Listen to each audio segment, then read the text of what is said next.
Video शुरू करने से पहले मैं आपको बताना चाहती हूँ कि आज मैं हिंदी व्याकरण से संबंधित प्रश्नों को लेकर आपके बीच आई हूँ और व्याकरण सभी प्रकार के परीक्षाओं के लिए महत्वपूर्ण होते हैं, तो आप इन प्रश्नों का जवाब देने की कोशिश करें। चलिए ज़्यादा समय न बर्बाद करते हुए चलते हैं हम अपने पहले प्रश्न की तरफ। प्रश्न संख्या 1 है, उपसर्ग किसका विलोम शब्द है? जवाब दीजिए। ऑप्शन है सर्ग, संधि, समास और प्रत्यय। आशा करती हूँ आपने सही जवाब दे दिया होगा। ऑप्शन नंबर 4 सही जवाब होगा प्रत्यय। प्रश्न संख्या 2, खगोल का विलोम शब्द होगा। खगोल का विलोम शब्द क्या होगा? ऑप्शन है आप इतिहास, भूगोल, राजनीति शास्त्र और मनोविज्ञान। खगोल का विलोम शब्द भूगोल होगा। ऑप्शन नंबर 2 सही जवाब होगा। प्रश्न संख्या 3, कल्प वृक्ष का पर्यायवाची है। पर्यायवाची पूछा गया है, सही जवाब दीजिए। ऑप्शन है परिजात, कल्पतरु, देव वृक्ष, उपरोक्त सभी। जवाब दीजिए। ऑप्शन नंबर 4 सही जवाब होगा, ये सभी, उपरोक्त सभी इनका पर्यायवाची है। क्वेश्चन नंबर 4, व्यायाम में कौन सी संधि है? ऑप्शन है दीर्घ संधि, यन संधि, गुण संधि, इनमें से कोई नहीं। तो व्यायाम में यन संधि होगा। क्वेश्चन नंबर 5, व्युत्पत्ति की का संधि विच्छेद क्या होगा? ऑप्शन है वी जोड़ उत्पत्ति, व्य जोड़ उत्पत्ति, वी जोड़ उत्पत्ति और वी जोड़ उत्पत्ति। सॉरी मित्रों, टाइप में थोड़ा सा मिस्टेक हो गया है। तो व्युत्पत्ति का संधि विच्छेद होगा ऑप्शन नंबर 1 वी जोड़ उत्पत्ति, व्युत्पत्ति हो जाता है। प्रश्न संख्या 6 की तरफ बढ़ते हैं। कारक के कितने भेद होते हैं? बहुत आसान सा क्वेश्चन है कि कारक के कितने भेद होते हैं। आशा करती हूँ आपने सही जवाब दिया होगा। कारक के 8 भेद होते हैं। ऑप्शन नंबर 1 आपका सही जवाब होगा। चलते हैं प्रश्न संख्या 7 की तरफ। गणेश ने कहा कि मैं गुड़िया के गाल पर तमाचा मारूंगा। इस वाक्य में कर्ता कारक है। कारक से संबंधित ही प्रश्न है। ऑप्शन है गुड़िया, गणेश, तमाचा और मारना। तो किसने तमाचा मारा? आपने सही जवाब दे दिया होगा, गणेश ने। तो आपका राइट आंसर होगा ऑप्शन नंबर 2 गणेश। प्रश्न संख्या 8, दही शब्द है। अब आपको बताना है कि दही कौन सा शब्द है, पुल्लिंग है, नपुंसकलिंग है, स्त्रीलिंग है या इनमें से कोई नहीं। बहुत आसान सा क्वेश्चन है, कई बार परीक्षाओं में पूछा गया है कि दही शब्द क्या है। तो दही शब्द पुल्लिंग है। ऑप्शन नंबर 1 सही जवाब होगा। चलिए चलते हैं प्रश्न संख्या 9 की तरफ। प्रश्न संख्या 9 है, मैं का बहुवचन होगा। ऑप्शन है मुझे, हमको, तुम, हम।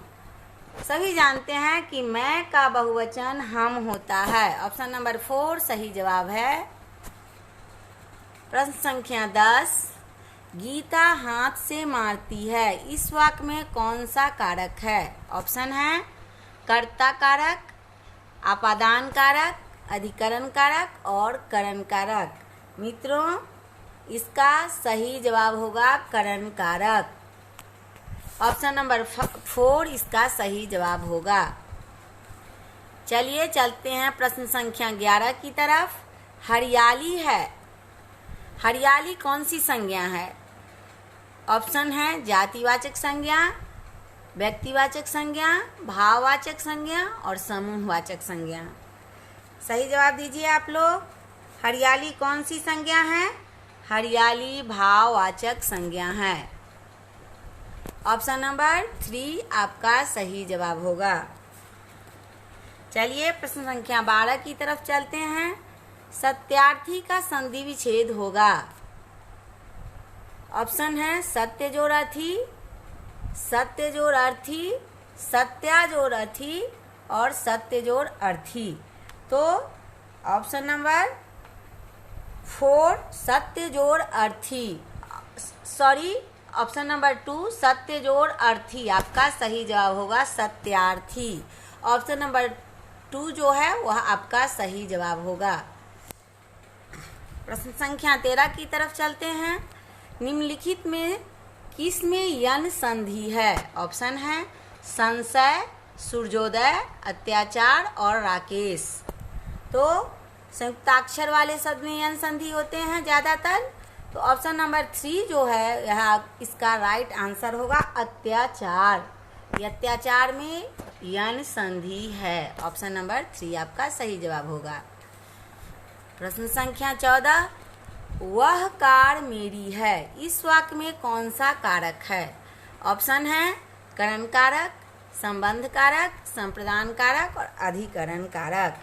तो यहाँ संबंध बताता है एक दूसरे के साथ, इसीलिए इसमें होगा संबंध कारक। ऑप्शन नंबर 2 आपका सही जवाब होगा। चलिए बिना समय गंवाए हुए प्रश्न संख्या 15 की तरफ बढ़ते हैं। मुरली गांव से चला गया, इस वाक्य में कौन सा कारक है? ऑप्शन है कर्म कारक, संबंध कारक, संबोधन कारक और अपादान कारक। मुरली गांव से अलग हो रहा है, मुरली गांव से चला गया, तो आपका राइट आंसर क्या होगा बताइए? ऑप्शन नंबर 4 अपादान कारक। यहाँ मुरली गांव से अलग हो रहा है, इसीलिए इसमें अपादान कारक होगा। आपका सही जवाब ऑप्शन नंबर 4। प्रश्न संख्या 16 की तरफ बढ़ते हैं। जो, सो कौन सा सर्वनाम है? ऑप्शन है प्रश्नवाचक, निश्चयवाचक, संबंधवाचक और इनमें से कोई नहीं। जवाब दीजिए मित्रों, जो, सो कौन सा सर्वनाम है? तो जो, सो जो है वह संबंधवाचक सर्वनाम है। आपका राइट आंसर होगा ऑप्शन नंबर 3।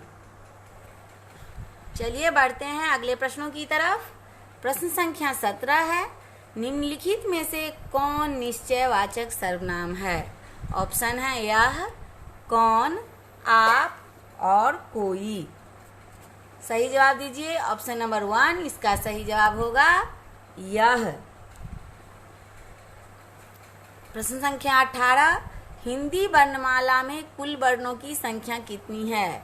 बहुत आसान सा क्वेश्चन है, बहुत आसान सा क्वेश्चन है। हिंदी वर्णमाला में कुल वर्णों की संख्या कितनी है? और वर्णमाला जो बनते हैं, वर्णों के समूह से वर्णमाला बनते हैं, तो वर्ण को देख लीजिए और कुल वर्ण कितने हैं उनको भी गिन लीजिए। बहुत आसान सा क्वेश्चन है। तो हिंदी वर्णमाला में कुल वर्णों की संख्या 52 है। ऑप्शन नंबर 1 आपका सही जवाब हो गया। बढ़ते हैं प्रश्न संख्या 19 की तरफ। साहित्य शब्द मूलतः किस शब्द से रहित है? और ऑप्शन है सार्थक, सहित, संक्षेप और सहज। साहित्य शब्द मूलतः किस शब्द से रचित है? तो आप बताइए, सही जवाब दीजिए। साहित्य शब्द मूलतः सहित शब्द से रचित है। ऑप्शन नंबर 2 आपका सही जवाब हुआ। चलिए चलते हैं बिना समय गंवाए हुए प्रश्न संख्या 20 की तरफ। साहित्य में तत्वों की संख्या कितनी है? ऑप्शन है 2, 3, 4 और 7। चलिए जवाब दीजिए, सही क्या होगा इसका? साहित्य में तत्वों की संख्या 4 है। ऑप्शन नंबर 3 आपका सही जवाब होगा। प्रश्न संख्या 21 केस का पर्यायवाची शब्द है। केस का पर्यायवाची शब्द क्या है? ऑप्शन है कच्छ, कुंतल, पश्म और ये सभी। सही जवाब दीजिए। केस का पर्यायवाची ये सभी हैं। केस को कच्छ भी कहा जाता है, कुंतल भी कहा जाता है, पश्म भी कहा जाता है। तो ऑप्शन नंबर 4 के साथ चलते हैं, ये आपका सही जवाब हुआ। प्रश्न संख्या 22, जिन शब्दों के रूप में लिंग, वचन, कारक आदि के कारण कोई परिवर्तन या विकार उत्पन्न नहीं होता उसे कहते हैं। उसे क्या कहते हैं मित्रों? सही जवाब दीजिए। कोई विकार उत्पन्न नहीं होता उसे हम अव्यय कहते हैं। तो आपका कारक नहीं होगा, काल भी नहीं होगा, आवृत्ति भी नहीं होगा। आपका सही जवाब होगा ऑप्शन नंबर 3 अव्यय। चलिए चलते हैं प्रश्न संख्या 23 की तरफ। भाषा का मूल रूप क्या है? हमारी भाषा का मूल रूप क्या है? ऑप्शन है मौखिक रूप, लिखित रूप, सांकेतिक रूप और इनमें से कोई नहीं। तो भाषा का मूल रूप सभी जानते हैं, साहित्य जो पढ़ते हैं वो सभी जानते हैं कि भाषा का मूल रूप जो होता है वह क्या होता है?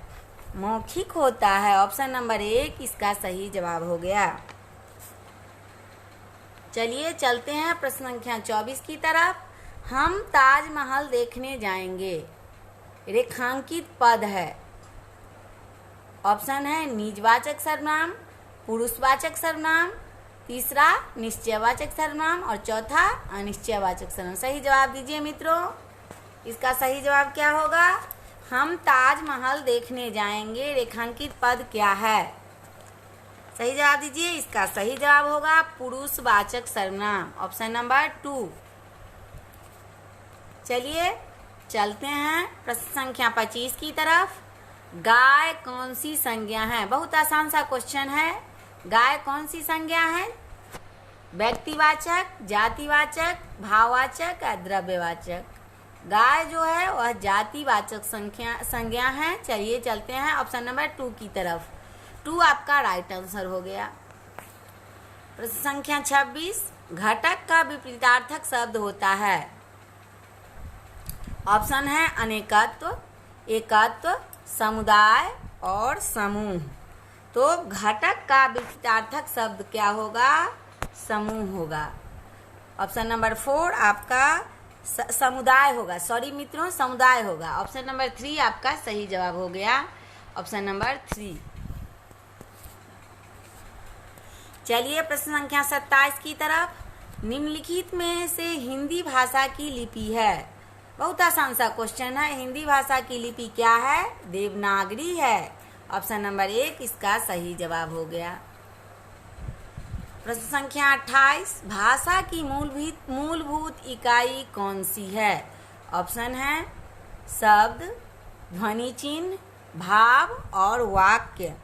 तो भाषा की मूलभूत इकाई वाक्य होता है। ऑप्शन नंबर 4 आपका सही आंसर हो गया। प्रश्न संख्या 29, हिंदी दिवस किस तिथि को मनाया जाता है? सही जवाब दीजिए। 14 नवंबर, 14 दिसंबर, 14 अगस्त और 14 सितंबर। बहुत आसान सा क्वेश्चन है। तो हिंदी दिवस 14 सितंबर को मनाया जाता है। ऑप्शन नंबर 4 आपका सही जवाब होगा। प्रश्न संख्या 30, कारक चिन्ह को क्या कहा जाता है? कारक के चिन्ह होते हैं, उन्हें क्या कहा जाता है? ऑप्शन है पहला अव्यय, दूसरा संज्ञा चिन्ह, तीसरा परसर्ग और चौथा संयोजक। तो कारक के चिन्ह को मित्रों परसर्ग कहा जाता है। ऑप्शन नंबर 3 आपका सही जवाब होगा। चलिए चलते हैं प्रश्न संख्या 31 की तरफ। वृक्ष से पत्ता गिर गया, इस वाक्य में किस कारक की विभक्ति है? ऑप्शन है करण कारक, संप्रदान कारक, अपादान कारक और संबंध कारक। वृक्ष से पत्ता गिर गया, यहाँ अलग होने की बात कही गई है। तो यहाँ मित्रों हो जाएगा आपका ऑप्शन नंबर 3 सही जवाब, अपादान कारक। चलिए चलते हैं प्रश्न संख्या 32 की तरफ। उसका कोट पुराना था, इस वाक्य में पुराना है। ऑप्शन है संज्ञा, सर्वनाम, विशेषण और अव्यय। तो इसका सही जवाब होगा ऑप्शन नंबर 3 विशेषण। यह क्या है? कोट की विशेषता बताता है कि उसका कोट पुराना था। आयोग बाह कितने होते हैं? ऑप्शन है 1, 2, 3 और 4।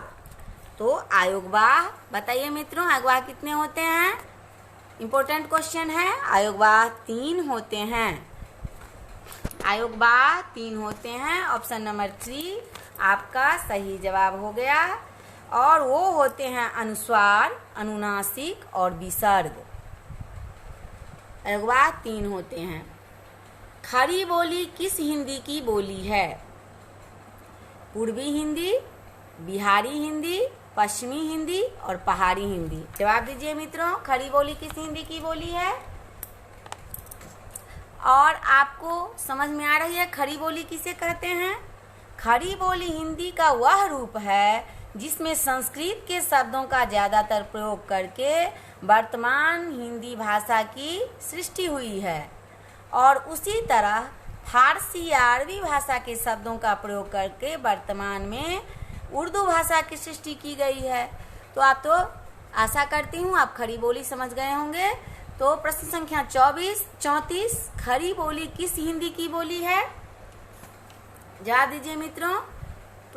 ऑप्शन नंबर 3 आपका सही जवाब होगा, पश्चिमी हिंदी। खड़ी बोली पश्चिमी हिंदी की बोली है। चलते हैं प्रश्न संख्या 35 की तरह। अक्षर, त्र, ज्ञ, स्र कहे जाते हैं। अक्षर, त्र, ज्ञ, स्र को क्या कहे जाते हैं? अब आप लोग जानते होंगे कि बहुत आसान सा क्वेश्चन है। ऑप्शन है संयुक्त व्यंजन, दीर्घ व्यंजन, स्वर और इनमें से कोई नहीं। तो अक्षर, त्र, स्र और ज्ञ को संयुक्त व्यंजन कहे जाते हैं, क्योंकि संयुक्त व्यंजनों की संख्या 4 होती है। तो आपका सही जवाब होगा ऑप्शन नंबर 1। धन्यवाद। जय हिंद, जय भारत। प्लीज़ लाइक कीजिए, कमेंट कीजिए और चैनल को सब्सक्राइब कीजिए।